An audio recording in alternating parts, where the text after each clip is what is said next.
एकच प्रदक्षिणा मार। पार्वती म्हणते गणेशा अरे कार्तिक किती लांब गेला असेल, तो अजून गेला नाही। आणि आई कार्तिक कुठपर्यंत गेला त्याचं मला काही घेणं नाही, पण मी पृथ्वी प्रदक्षिणा मारून आलो एवढं मला कळते। आणि तू कधी आला?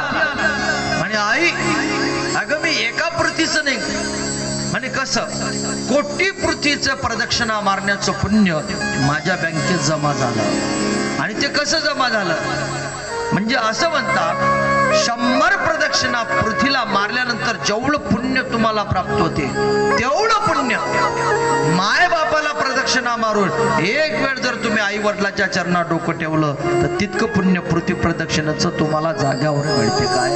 काय एवढं फिरायचं काम पडलं? माता पिता